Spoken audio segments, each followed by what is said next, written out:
Hello दोस्तों, welcome back to my channel medicine 101। आज हम लोग बात करेंगे डायबिटिक्स के बारे में। ठीक है ना। तो डायबिटिक्स क्या होता है? डायबिटीज बेसिकली क्या होता है, जहाँ पे अगर यूरिन आउटपुट अगर ज़्यादा हो जाता है तो यूरिन आउटपुट क्या करेगा, इसको यूरिन आउटपुट ज़्यादा कर देगा। समझ लीजिए किसी भी कारण में अगर बॉडी में फ्लूइड जम गया या फिर फ्लूइड डिपोजिट हो गया, इसका काम क्या है, फ्लूइड को हटा देना बॉडी से। ठीक है।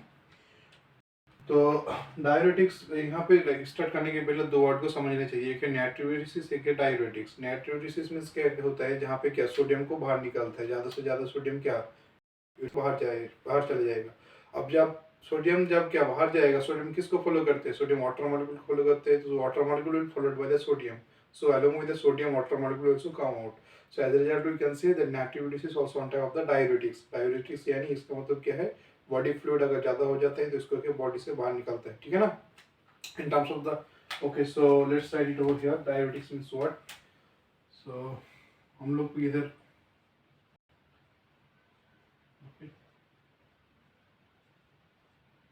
बॉडी फ्लूइड को इसको यूरिन के थ्रू ज़्यादा करें, urine as that the body fluid that will be in the normal form. Okay. इसके साथ अगर हम लोग नाइट्रोलिसिस के बारे में देखते हैं, नाइट्रोलिसिस मतलब क्या होता है, ये सोडियम के साथ सोडियम को बाहर निकालेगा, लेकिन सोडियम किसको फॉलो करता है, सोडियम के साथ वाटर मॉलिक्यूल फॉलो करेगा। केमोएटिक प्रॉपर्टी मालूम है ना। इसके साथ वाटर मॉलिक्यूल्स भी बाहर निकल जाएगा। एज रिजल्ट यहाँ पे भी कि यूरिन के थ्रू जो वॉल्यूम अब ज़्यादा हो जाएगा, सो वॉल्यूम ज़्यादा होगा। ठीक है। आज फिर हम लोग बात करेंगे इसके बाद डायबिटीज के मतलब ड्रग्स जाने के पहले हम लोग थोड़ा फिजियोलॉजी समझने की कोशिश करेंगे। ठीक है। फिजियोलॉजी समझने के बाद हम लोग उस टाइप अगर फिजियोलॉजी समझ गए ना, तो इसमें क्या होगा, हम लोग को ड्रग कौन सा जगह में कौन सा स्टेप में इनिबिट कर रहे हैं, कैसे काम कर रहे हैं, समझने के तो और भी आसान होगा। ठीक है। तो चलिए देखते हैं इसके बारे में। पहले हम लोग को ब्लड फ्लो के बारे में पता होना चाहिए। अगर blood flow, if you want to know about the blood flow over here, basically if we see, for example, this is the general circulations. From the general circulations, for example, is the heart over here. Okay. Now हम लोग को तो पता है ना heart से कितना, अगर कार्डियक आउटपुट हम लोग को पता है कितना 5 लीटर पर मिनट आता है। तो 5 लीटर पर मिनट से लगभग 20%, लगभग 20%, 20 to 25% ब्लड कहाँ पे आता है, ये आता है हमारे किडनी पे आता है। ठीक है ना, किडनी पे आता है। ठीक है। अब किडनी में जाके क्या करेगा, फिल्ट्रेशन होगा। फिल्ट्रेशन कहाँ पे होगा, नेफ्रॉन में होगा। तो हम लोग को डेफिनेटली कहाँ पे मिलेगा, नेफ्रॉन्स में मिलेगा। ठीक है ना। अगर हम लोग एक नेफ्रॉन ड्रॉ करने की कोशिश करते हैं, ये ड्राइंग उतना अच्छा नहीं है, फिर भी समझने के लिए मैं ड्राइंग कर रहा हूँ थोड़ा।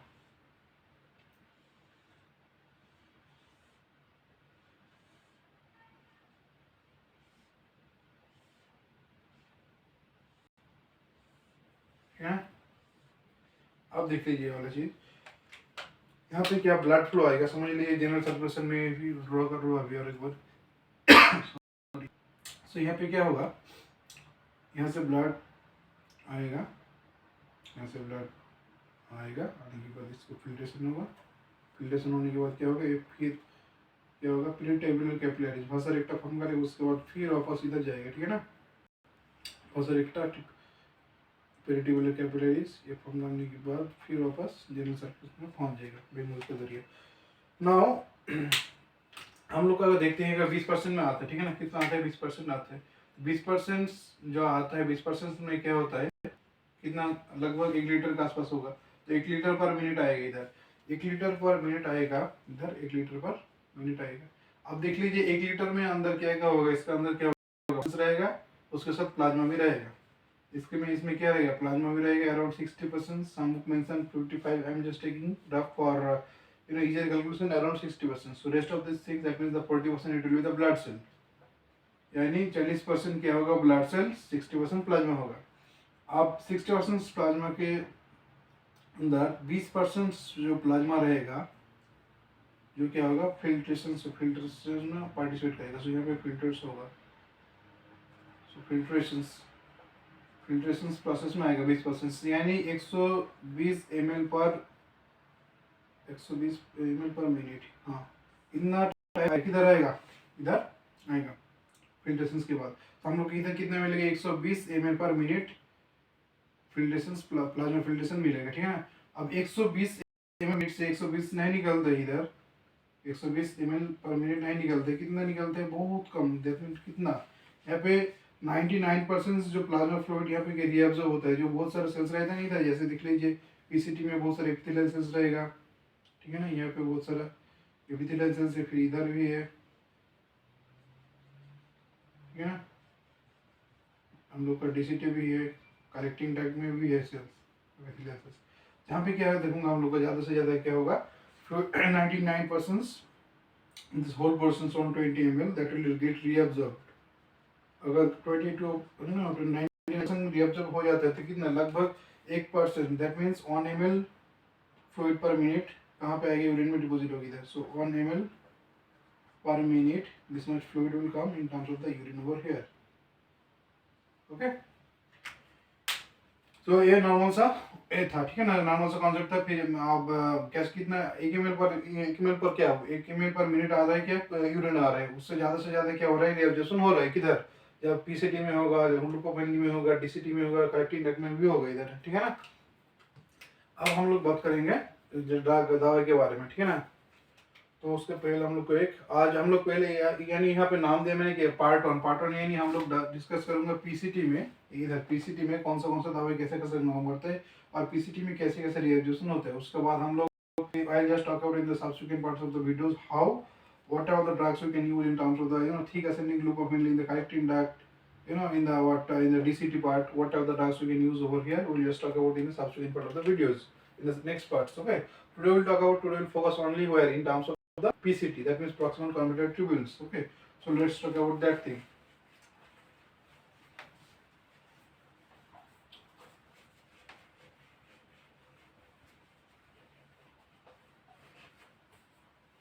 अब देख लीजिए जैसे कितना आता है, हम लोग मैंने ये ऑलरेडी बता दिया, 1 ml पर मिनट आएगा यूरिन, ठीक है ना। या अगर हिसाब हम लोग हिसाब करते हैं, कैलकुलेट करते हैं, within 24 hours around will get 1.4 litre, will get around 1.4 litre urine आएगा। समझ लीजिए ये नॉर्मल यूरिन आउटपुट का एक में ग्राफ निकलता है इधर, ठीक है ना।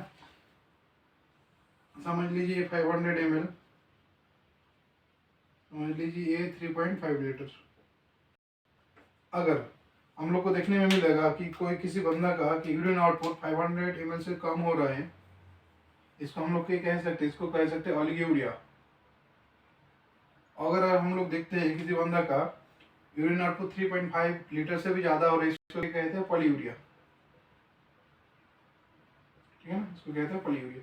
अगर इन दोनों बीच में अगर 3.5 और 500 ml में बीच में लाई करते हैं, ये क्या है, नॉर्मल, ये हो गया हम लोग का नॉर्मल यूरिन आउटपुट, ठीक है ना। चलिए अब शुरू करते हैं क्या पीसीटी के बारे में। पहले हम लोग डिस्कस करूंगा पीसीटी में कैसे कैसे मैकेनिज्म होता है, किस टाइप का काम होता है, ठीक है।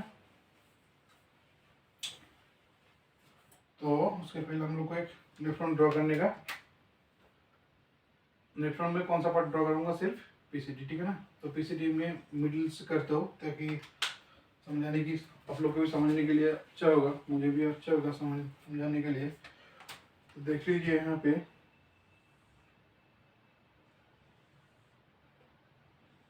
सिर्फ मैं पीसीटी की बात करूंगा, ठीक है ना। So will write over drugs acting on PCT. बाकी जो पार्ट है ना उसके बारे में हम लोग बाद में जो वीडियो का पार्ट आएगा ना नेक्स्ट पार्ट्स में हम लोग डिस्कस करेंगे, ठीक है ना।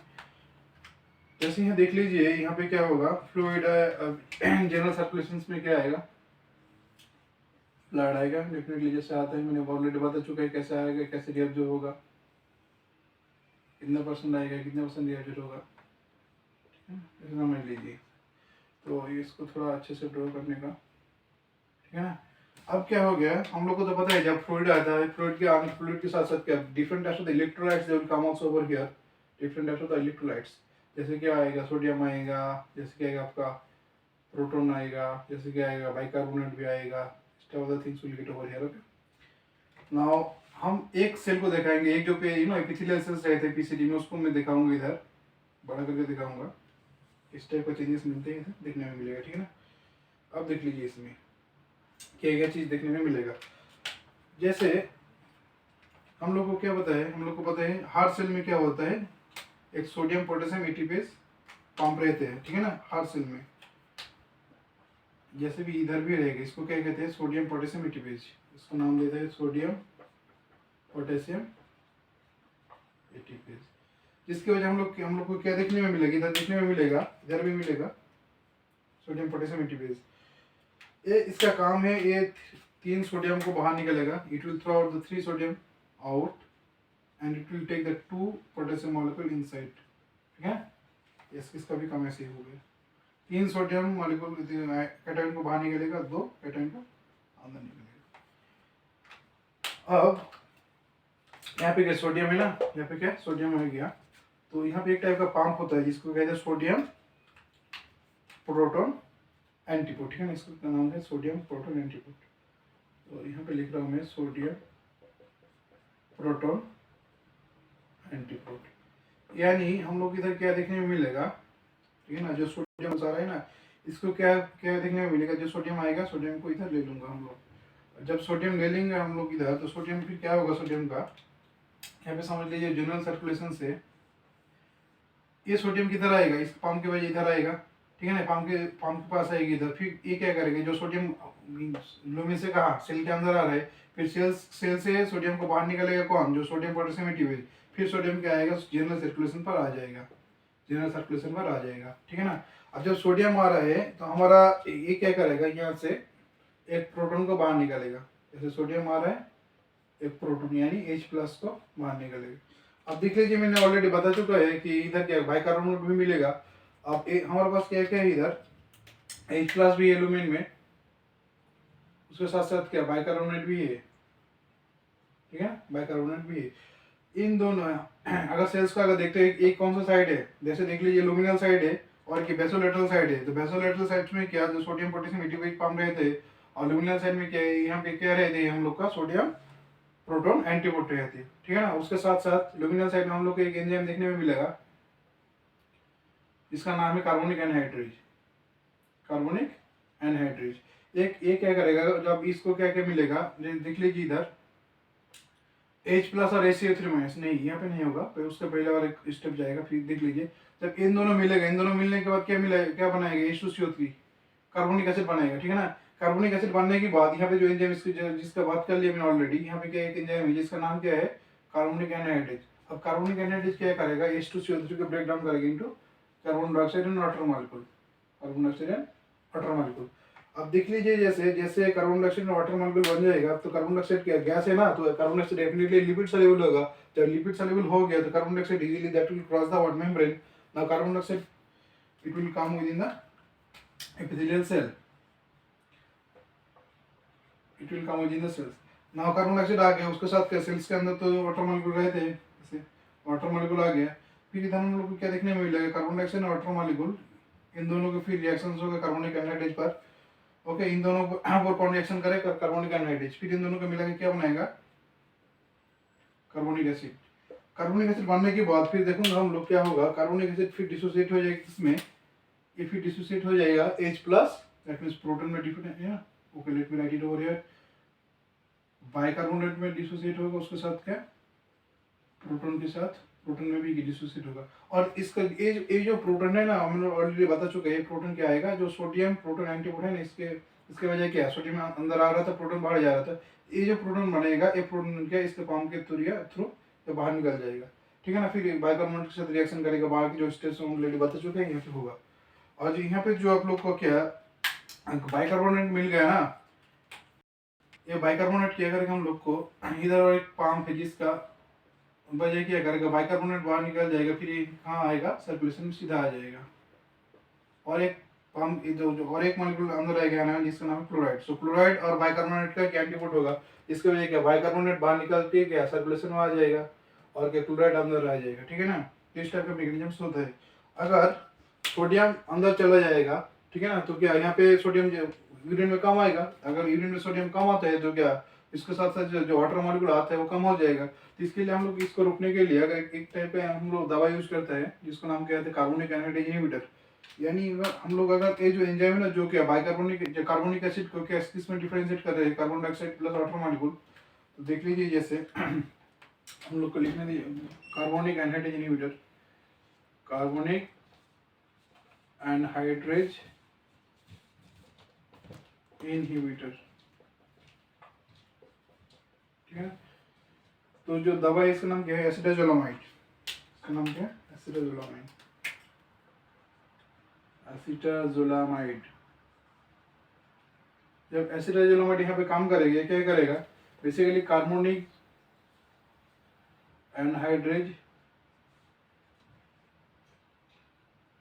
जो एंजाइम है इसको ब्लॉक कर देगा। इसको ब्लॉक कर दिया तो क्या होगा? यहाँ पे क्या carbon dioxide, that means H2C3 will not break down into what?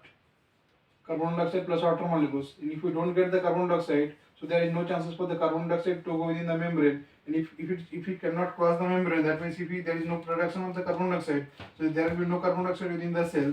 If the carbon dioxide is not here, we can say the deficiency of the carbon dioxide. So water molecules will not be able to react with carbon dioxide to produce these things. And whenever the carbonic acid further will not, the productions of H2CO3 it will be not produced. As a result, we will not get the proton and bicarbonate. And if we don't get the proton and bicarbonate, just like it will be not produced, then there will be no exchange of what? Sodium, and there will be no exchange of proton and sodium. So there will be no exchange of sodium and proton over here. So ultimately we will see that sodium that will be not able to go within the cell. यानी sodium cell के अंदर नहीं जा पाएगा. Sodium क्या? Sodium will be within the lumen. Within the lumen. ये जब lumen में रह जाएगा ना, तो इसके साथ क्या करेगा? इसको जो कीमोएक्टिव प्रॉपर्टी है ना, कीमोएक्टिव प्रॉपर्टी, इसके वजह क्या करेगा? सोडियम उसके साथ बहुत सारे वाटर मॉलिक्यूल को लेके क्या बाहर निकल जाएगा यूरिन के थ्रू, ठीक है ना। इसका काम है मैकेनिज्म का। अब हम लोग बात करेंगे इसके बाद नेक्स्ट वीडियो में जो कौन सा दवा हम लोग यूज करते हैं, जैसे लुकोफेनिल, जैसे वहाँ पे क्या करते हैं? Sodium potassium 2 chloride inhibitors. उसके वजह हम लोग को बहुत सारी चीज़ें मिलेगा, जैसे यूरिन को कॉन्सेंट्रेट करने का, यूरिन को डाइल्यूट करने का कौन सा सेगमेंट होता है। उसके बाद हम लोग बात करेंगे कलेक्टिंग डक्ट पर जाके, वहाँ पे एडीएच का क्या काम करते हैं, दवा के साथ कैसे ऑल्टरनेटिव हम लोग यूज कर सकते हैं, ठीक है ना। तो अगर ये वीडियो आप लोग को अच्छा लगा और लगता है हेल्पफुल है तो जरूर सब्सक्राइब कीजिए, लाइक कीजिए और ज़्यादा से ज़्यादा शेयर कीजिए। और बहुत जल्द मिलते हैं नेक्स्ट वीडियो पर, ठीक है।